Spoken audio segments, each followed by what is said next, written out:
Friends, ఈరోజు మనం చేపల పులుసు ఎలా చేయాలో చూద్దాం.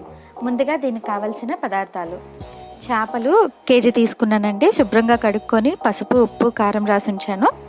అలాగే తరిగి పెట్టుకున్న ఉల్లిపాయ ముక్కలు 1 కప్పు, చిన్న అల్లం ముక్క, వెల్లుల్లి, మీడియం సైజ్ టమాటోలు 3, నిమ్మకాయ సైజ్ అంతా చింతపండు, ఇంకా ఉప్పు తగినంత, పసుపు, కారం, ధనియాల పొడి, జీలకర్ర పొడి, అలాగే మిర్చి 2, ఇంకా మసాలా ఐటమ్స్ అండి. సో ముందుగా మనం జార్ తీసుకొని కట్ చేసి ఉంచుకున్న ఉల్లిపాయ ముక్కల్ని ఇందులో వేసుకుందాము. అందులోనే మనం టమాటోని ఇలా ముక్కలు చేసుకొని ఇందులో వేసేసుకుందాము. ఇంకా అల్లం, వెల్లుల్లి, అలాగే మసాలా ఐటమ్స్ ఉన్నాయి కదండి, దాల్చిన చెక్క, యాలకులు, లవంగాలు, మిరియాలు, అవి కూడా ఇందులో వేసుకొని మనం మిక్సీ పట్టుకొని ఉంచుకుందాం.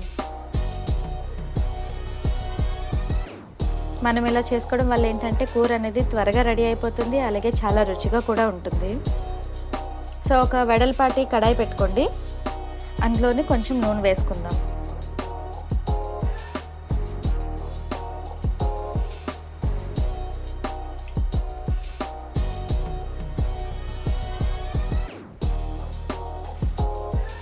సో నూనె వేడెక్కిపోయిందండి. ఇప్పుడు మనం తీసుకున్న మిర్చి ఉంది కదా, అది కట్ చేసుకొని ఇందులో వేసుకుందాము.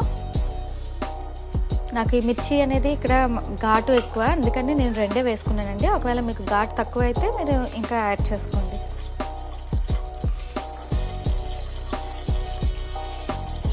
సో ఇవి 2 నిమిషాలు ఫ్రై అయిన తర్వాత మనం ఆల్రెడీ మిక్సీ చేసి ఉంచుకున్నాం కదండి, అది వేసుకుందాం ఇందులో.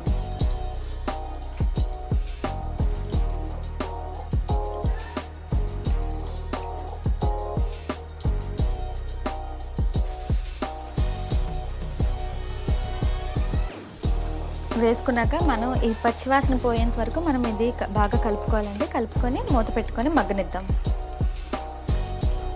జనరల్గా మటన్, చికెన్ కన్నా ఫిష్ అనేది హెల్త్కి చాలా మంచిదండి. అలాగే పిల్లలకి కూడా చాలా ఇంపార్టెంట్ న్యూట్రియంట్స్ ఉంటాయి. ఇంకా బ్రెయిన్కి చాలా ఇంపార్టెంట్ అండి ఫిష్ అనేది. ఇందులోనే మనకి లో ఫ్యాట్ కంటెంట్ అనేది ఉంటుంది. సో మ్యాక్సిమం చికెన్ని కొంచెం తగ్గించి ఫిష్ని యూస్ చేయడానికి ట్రై చేయండి.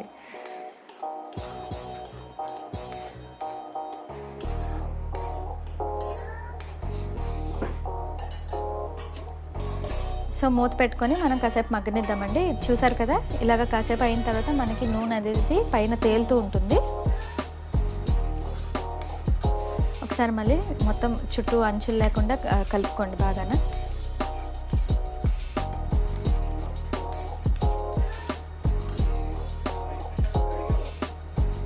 ఇప్పుడు ఇందులోనే మనం కొంచెం పసుపు వేసుకుందాము. అలాగే 1 స్పూన్ కారం, ఇంకా ధనియాల పొడి, జీలకర్ర పొడి 1/2 స్పూన్ వేసుకున్నామండి. సో ఇదంతా మనం కలుపుకుందాం.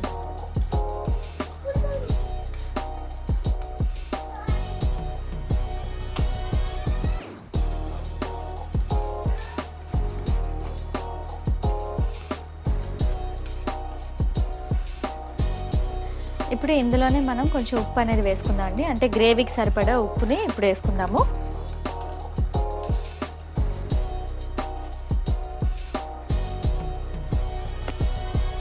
వేసుకున్న తర్వాత మనం బాగా కలుపుకొని కాసేపు మూత పెట్టుకుందామండి.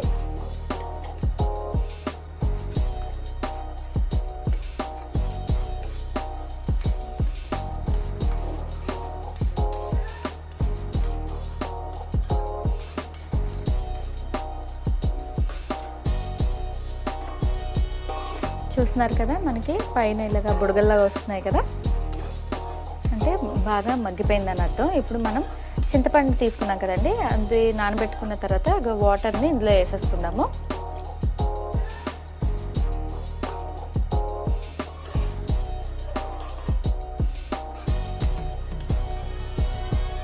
పులుపుని ఎక్కువగా ఇష్టపడేవాళ్ళు, అంటే కొంచెం ఎక్కువ పులుపుని తినేవాళ్ళు ఇంకొంచెం వేసుకోండి. లేదు తక్కువ తింటాము పులుపు అనుకునే వాళ్ళకి ఇది సరిపోతుందండి. సో వేసుకున్న తర్వాత ఒక 5 నిమిషాలు మగ్గిన తర్వాత కొంచెం వాటర్ని మనం యాడ్ చేసుకుందాం. ఎందుకంటే ముక్కలు వేసిన తర్వాత మనం వాటర్ని యాడ్ చేస్తే కలపడానికి కొంచెం ఇబ్బంది అవుతుంది కాబట్టి ఇప్పుడే యాడ్ చేసుకుందాం.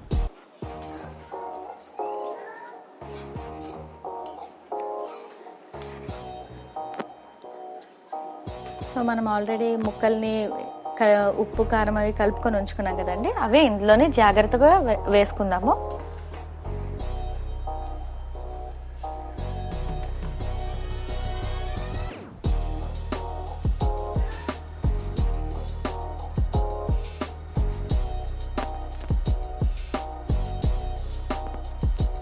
సో మొత్తం అన్ని ఇలా వేసేసుకున్న తర్వాత జస్ట్ ఒకసారి కలపండి. ముక్కలు అనేవి కరెక్ట్గా గ్రేవీలోకి సరిపడేటట్టు కలిపేసి మూత పెట్టేసుకోండి. ఒక 10 నిమిషాలు చాలండి, మనకి ముక్కలు అనేవి చక్కగా ఉడికిపోతాయి. అలాగే చూసారు కదా మనకి నూనె అనేది పైన తేలిపోయింది చుట్టూరున, అంటే మనకి గ్రేవీ అనేది ఆల్మోస్ట్ రెడీ అయిపోయింది. ఒకసారి మళ్ళీ లైట్గా కలుపుకోండి.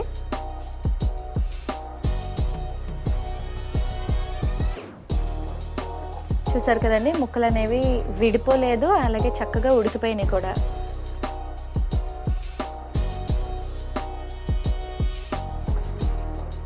అంతేనండి, మనకి ఎంతో రుచికరంగా ఉండే చేపల పులుసు అనేది రెడీ అయిపోయింది. ఇలాగా ఒక బౌల్లోకి సర్వ్ చేసుకొని కొత్తిమీరతో గార్నిష్ చేసుకున్నారంటే చాలా టేస్టీగా ఉంటుంది. ఫ్రెండ్స్, మీకు మా వీడియోస్ నచ్చినట్లయితే లైక్ చేయండి, కమెంట్ చేయండి, అలాగే సబ్స్క్రైబ్ చేయండి. అలాగే ఈ రెసిపీని ట్రై చేసి ఎలా వచ్చిందో మాకు కింద కమెంట్ సెక్షన్లో మెన్షన్ చేయండి. బెల్ ఐకాన్ కూడా కొట్టండి, మర్చిపోద్దు.